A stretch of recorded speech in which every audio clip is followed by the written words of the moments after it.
தாவேகா தலைவர் திரு விஜய் அவர்கள் வந்து 2026 சட்டமன்ற தேர்தலில் எந்த தொகுதியிலிருந்து போட்டியிட போகிறார் அப்படின்றது தான் சமூக வலைதளங்களில் லாஸ்ட்டு ஒரு 3 வீக்ஸாக வந்து ஒரு பெரிய டிஸ்கஷன் பாயிண்டாக மாறிட்டுருக்கு. அது மட்டும் இல்லாமல் தொலைக்காட்சிகள் பத்திரிகைகள்லையும் இது பற்றியான செய்திகள் தொடர்ச்சியாக வெளியாகி கொண்டிருக்கிறது. விஜய் வந்து வில்லிவாக்கத்துலேருந்து போட்டியிட போகிறாரா, வேளச்சேரியிலேருந்து போட்டியிட போகிறாரா, இல்லை விருகம்பாக்கத்துலேருந்து போட்டியிட போகிறாரா, விக்கிரவாண்டியிலேருந்து போட்டியிட போகிறாரா, திருச்சி கிழக்குலேருந்து போட்டியிட போகிறாரா அப்படின்ட்டு நிறைய கருத்துக்கள் சொல்லப்படுவதை நம்ம பார்க்க முடிகிறது. விஜய் வந்து திருச்சி கிழக்கு தொகுதியிலேருந்து போட்டியிடுவதற்கான வாய்ப்புகள் அதிகம் அப்படின்னு சொல்கிறாங்க. அதற்கு முக்கியமான காரணம் என்ன அப்படின்னு பார்த்தீங்க அப்படின்னா, திருச்சி கிழக்கு தொகுதியை பொறுத்தவரையில் சிறுபான்மையினுடைய வாக்குகள் அப்படின்றது அதிகமாக இருக்கிறது. இப்போ இந்த எஸ்ஐஆர் பணிகள் இப்போ முடிச்சிருக்காங்க இல்லையா, இப்போ பார்த்தீங்க அப்படின்னா 2 லட்சம் வாக்காளர்கள் இருப்பதாக சொல்கிறாங்க.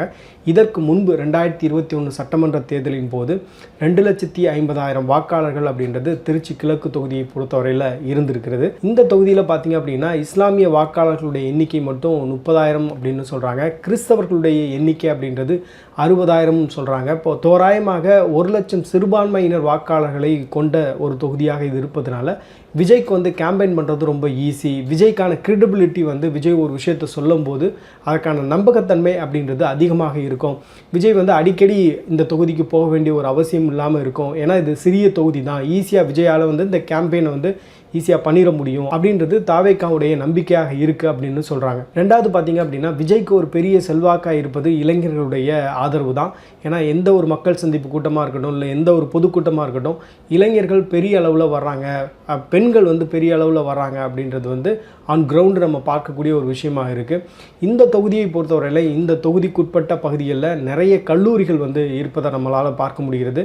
இந்த கல்லூரிகள்லாம் இருப்பது ஒரு பெரிய அட்வான்டேஜாக இருக்குதுன்னு சொல்கிறாங்க. ஏன்னா முதல் தலைமுறை வாக்காளர்கள் விஜய்க்கு ஆதரவாக வாக்களிப்பதற்கான வாய்ப்பு அப்படின்றது அதிகம் அப்படின்னு சொல்கிறாங்க. ஸோ அதனால் இதுவுமே ஒரு ஆடட் அட்வான்டேஜாக இருக்குது அப்படின்றதும் ஒரு விஷயமாக நம்ம கன்சிடர் பண்ண வேண்டியது இருக்குது. இந்த பகுதியில் பார்த்திங்க அப்படின்னா நிறைய வந்து தேவாலயங்களும் இருப்பதையும் பார்க்க முடிகிறது.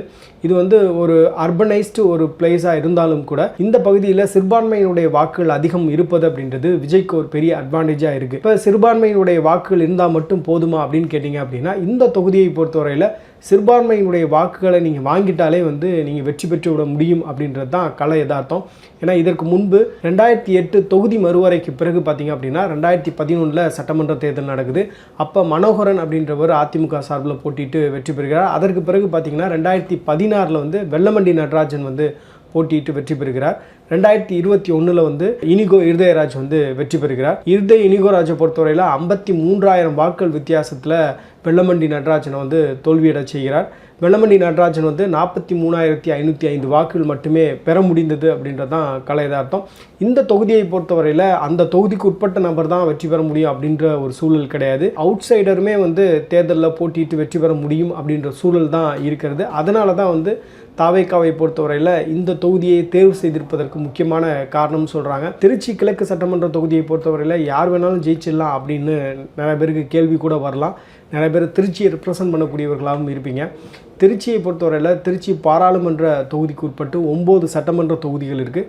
இந்த 9 சட்டமன்ற தொகுதிகளிலையுமே 2021 சட்டமன்ற தேர்தலில் திமுக கூட்டணி வந்து மிகப்பெரிய ஒரு வெற்றியை பதிவு செய்திருக்கிறது. அப்படிப்பட்ட ஒரு வெற்றியை 1996 திமுக அலைன்ஸ் வந்து வெற்றி பெற்றாங்க.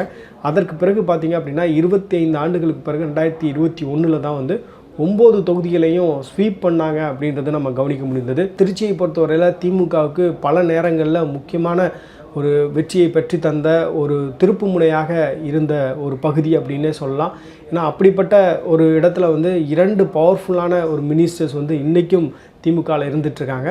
ஸோ அப்போ அவர்கள் வந்து விஜயினுடைய வெற்றியை அவ்வளவு எளிதாக கடந்து போய்விடுவார்களா, அப்படி விஜய் வெற்றி பெற விட்டு விடுவார்களா அப்படின்ற ஒரு கேள்வியும் இருக்கிறது. இந்த வீடியோ முழுமையாக பார்த்துருப்பீங்க. விஜய்க்கு வந்து திருச்சி கிழக்கு சட்டமன்ற தொகுதி அப்படின்றது ஒரு கேக் வாக்கா, இல்லை சிறுபான்மையினர் எல்லாருமே வந்து நிச்சயமாக எனக்கு வாக்களிப்பார்கள் அப்படின்ற ஒரு பெரிய நம்பிக்கையோட விஜய் களத்தில் நிற்கிறாரா அப்படின்றத கமெண்ட் செக்ஷனில் சொல்லுங்கள்.